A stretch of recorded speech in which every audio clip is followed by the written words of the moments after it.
Good day and welcome aboard, everyone. My name is HarleyTrek, and these are the voyages. Today is Sunday, September 11th, 2016, and I hope today finds you well.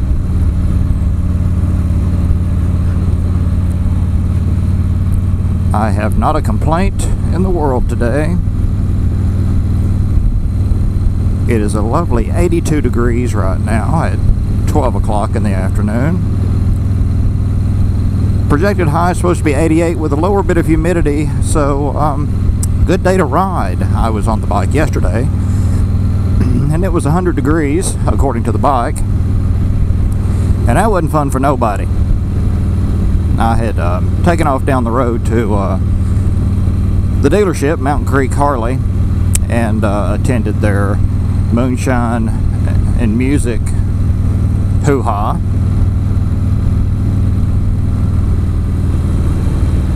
Had a good time.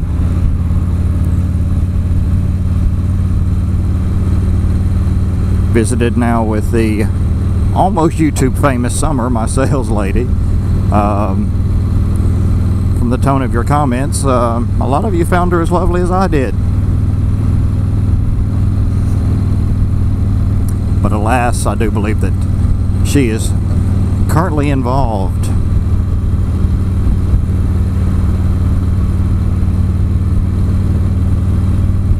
Even if I had a penchant for going there, which I don't, I'm still not ready to go there again. Once bitten and all that mess. But anyway, this is not going to digress into a Dr. Phil episode. I want to extend my heartfelt thanks to all of you who have extended your congratulations and well wishes for my purchase of cash here. And it's not all been rainbows and glitter. Some of you have expressed negative, and you know, that's quite all right. Oh, HarleyTrek's got broad shoulders, and you know, with no anger, if you're not making the payments on this bike, STFU.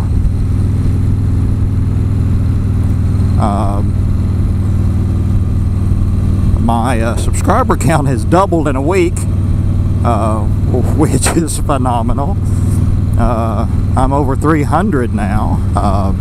Again, thank you very much. And while I would like to say that it's because of my sparkling personality and thought-provoking topics, I know the reason is old Cash here.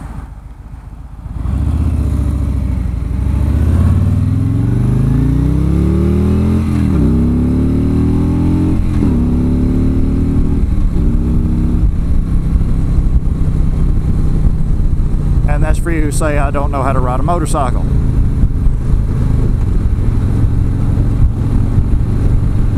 Again, STFU.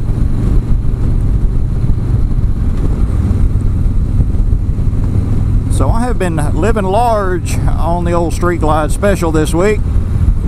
I have ridden every single day. I've put about 300 miles on the beast. Actually drove my truck for the first time yesterday, and it's a wonder I remembered how to drive.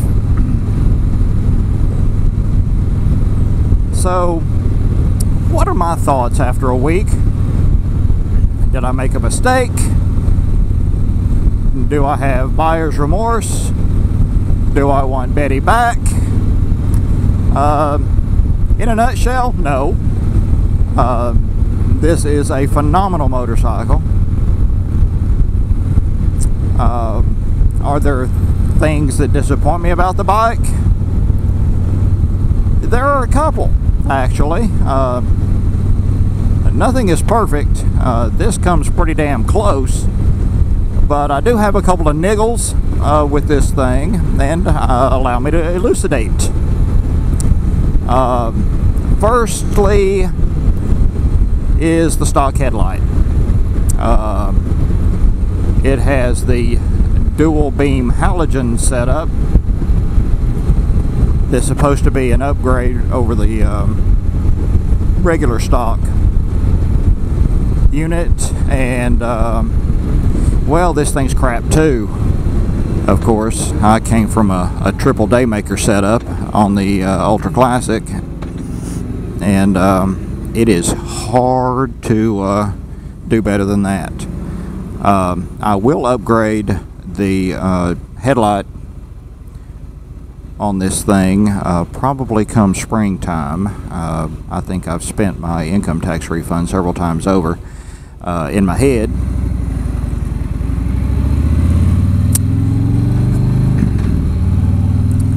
But I don't know if I'm going to go full LED or not. Like I have before, the stock turns and brakes, brake lights and what have you, they're pretty bright. If I had another niggle, is that the tri-bar fender tip light in the rear, it does not from the factory serve as a brake light.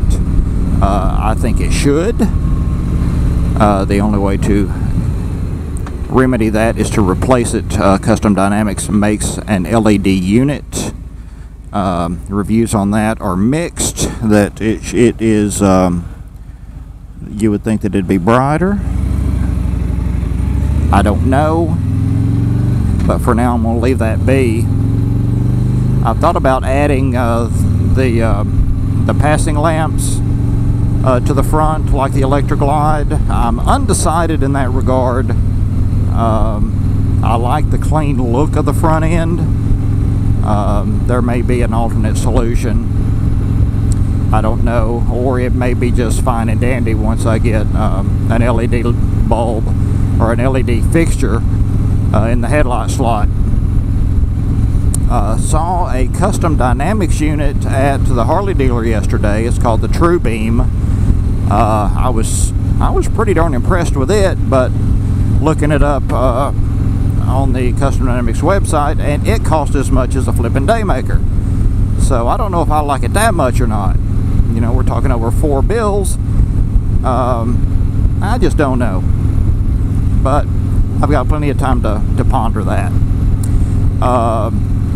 Perhaps my biggest gripe about this bike is the lack of a headset profile built into the Boom Audio, to where I can pair my Cena headset to the bike. Bronco Ride did send me a link to a new product that Cena's coming out with called the FreeWire, if memory serves, that's supposed to plug into the old port here and allow that to happen. But that's another $200 there. And I'm thinking, if you're going to build headset functionality into a motorcycle, and it does have, I mean, it's got the little talkie button right there, at least put in a hardwired headset port. Yeah, it's not an Ultra Classic, but geez Louise, if you're going to have the functionality built in, put a damn port in it. If you're going to do that, then you've got to buy a $60 kit from Harley, and then tear the front fairing off and take loose the dang tank to run the wires to get a port in it. And I'm not going to do that. Now, I severely doubt that Harley will ever address this issue, and it's just, one of the prices you've got for playing. And I guess that's okay. But as far as complaints, that is pretty much it. I mean, this bike, the ride is stellar.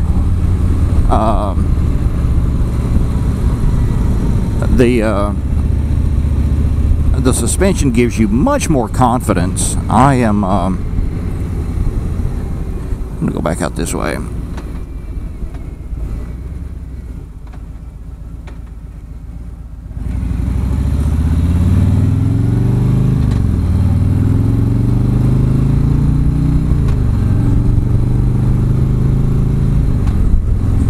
This thing will lean with the best of them for touring bikes. Trust me, I'm not about to compare a 31-degree lean angle to a knee dragging sport bike. It is it sticks to a line like rubber. This fairing event is absolute genius. I didn't experience any helmet buffeting with the Ultra Classic. I got a lot of tank blast though, a lot of wind that shoots up over the front of the tank. But with this fairing engaged, there's no tank blast here. This is a dead zone of air, and you know, the tank blast is evident off to the sides where it doesn't affect you. It's so good that I don't think I'm going to add the wind deflectors on either side of the front fairing like I had on the last bike.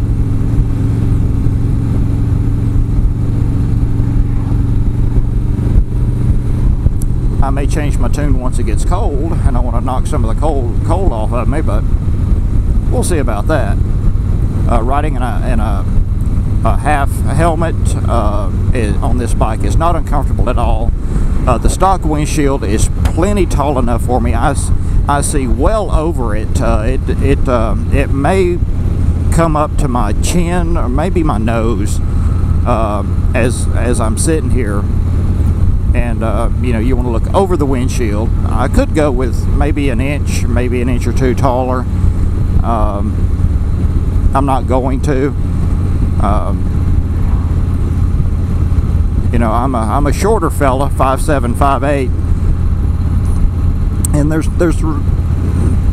it fits me fine. You know, Bronco Ride chime in. You ride the 16 and you're at least a foot taller than me, maybe 2 feet taller than me. Do you feel cramped at all on your Street Glide? I find this fits me wonderfully, almost like it was made just for me. And I've read some reviews that taller riders feel a little bit cramped on it.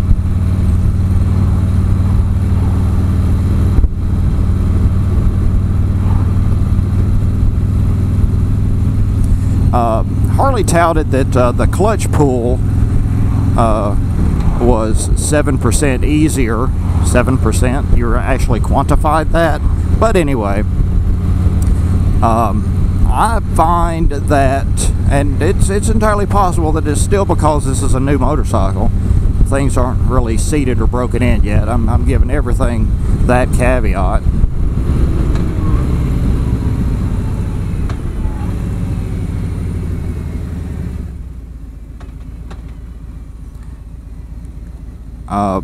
The clutches, the clutch pull is definitely harder than I'm used to on the Ultra Classic. Slipping this clutch is more difficult than it was on the previous bike. I'm still getting used to, still getting my coordination down, throttle and clutch, when I'm banging up through the gears. Sometimes I'm a little quick on the release there, and he jumps a little bit.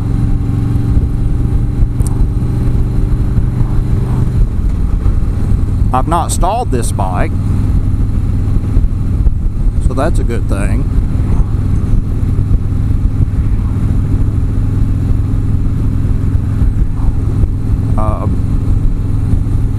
You know, if I'd gone back and had everything to do over again, I might have gone with the Street Glide from the get-go instead of an Ultra Classic.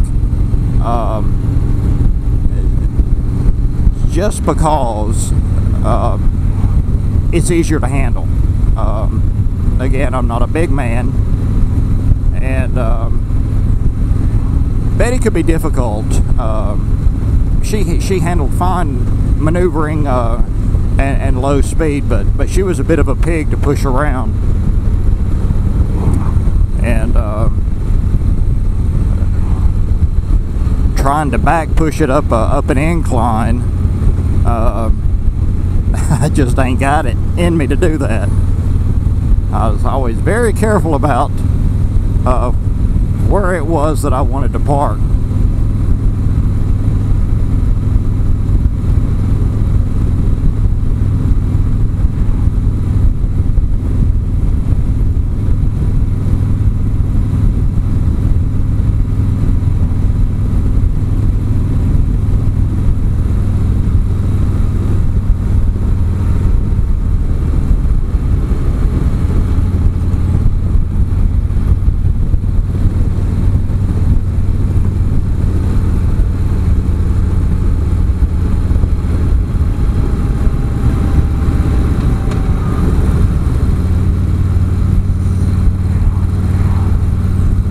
By getting acquainted video, the last video I put up, currently has over 8,000 views. That's like 800 times the view count of my regular motovlogs. And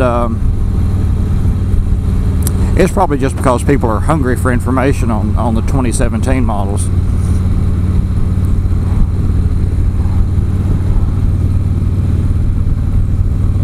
But I'm doing this for fun. If y'all like it, great. We all ride two wheels. I don't care what you ride. You shouldn't care what I ride. But and I'm by no means, I've said it before and I'll say it again, I'm by no means a motorcycle expert. I'm just a guy that likes motorcycles, that throws a leg over and goes on down the road a bit.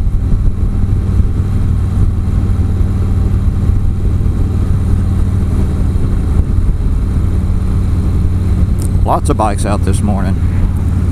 It's a little Honda, 125 maybe.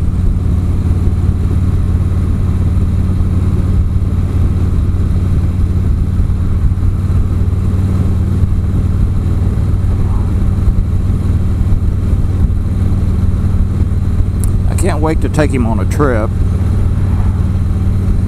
497. Elapsed miles. I have done 300 miles on the bike, 305 to be exact. I'm wanting to take this thing on a little couple of day trip here in the next month or so. I'd feel a lot better if if I was able to get it up to 1,000 miles so I can get the brake-in oil swapped out of it.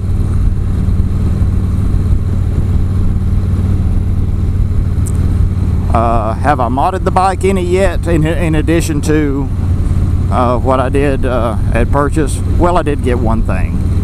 A nice fella commented, and I'm sorry I don't remember your username, that I should get a stubby antenna, and I did, and so far I really like it. I could see the stock antenna in this mirror over my left shoulder, and the stubby, of course, is only 19 inches and does not intrude into my field of view. About the luggage rack, I'm gonna have to say that the guys at the parts counter really didn't understand what I was going for. But I have since found out through research of my own that they do make a 2-up luggage rack for this bike, that you do not have to have the rear sissy bar to use. Now, it may be because the antenna would be in the way that would disqualify it, that you'd have to unstep it like you would the mast of a sailing ship whenever you wanted to use the luggage rack, and that would be okay with me because I rarely, if ever, listen to over-the-air radio. This bike doesn't have Sirius satellite. That may be an upgrade in the future. I currently have an account on the truck. I would use it much more on the bike than I would the truck anyway. But right now I just have a little iPod, my little iPod Shuffle that I had hanging off my throttle cable for years on Betty, in the little jukebox storage bin plugged up, and the bike keeps it charged and I never have to worry about it. As far as streaming from my phone, I have done that, but I find a hard connection is faster, and it will actually display album art on the screen with a hardwired connection. I'm not an audiophile. I think the stock boom system sounds great. Going from a 4-speaker setup to 2, and the Ultra had J&M aftermarket speakers, fore and aft. It didn't sound any better or worse than this, I don't think. Bass response could always be better, but I mean, look at what you're dealing with, and I don't want to add saddlebag lid speakers and all that mess. That's just not a necessity for me.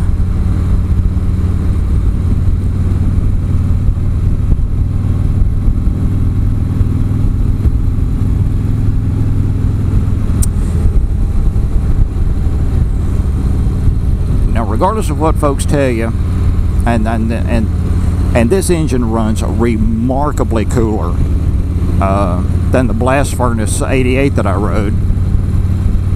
I was in stop and go traffic coming home the other day, and it was getting a little warm on the old inner thigh from the exhaust. Uncomfortable, not unbearable. I've actually been on the Ultra before in stop and go traffic, and could swear that later when I took my pants off I would have a welt on my inner thighs from the heat that thing puts out.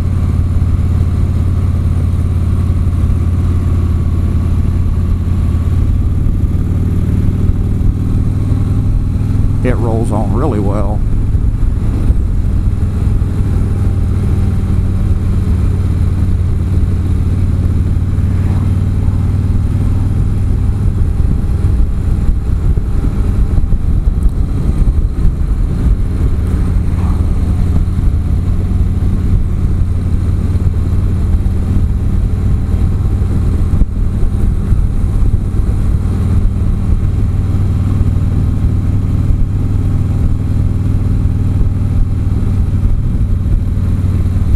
I was watching a Sean Smoke video yesterday, and he commented that, and he's been mulling this statement over for a while, but he said so many parts on the new Harley are made by Honda that it's almost as if Honda is actually making Harley now.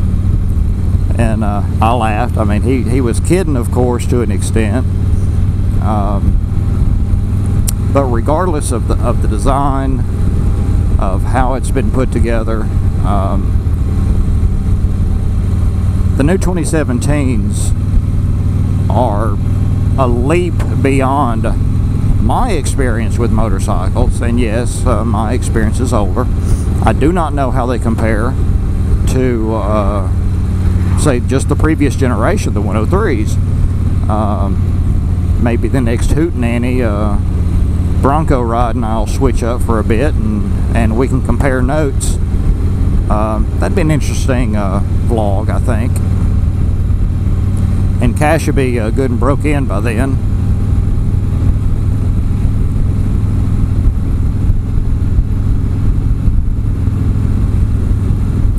But with that, I'm going to turn you loose and get on down the road a piece. As always, my friends, ride 'em if you got 'em, and live long and prosper.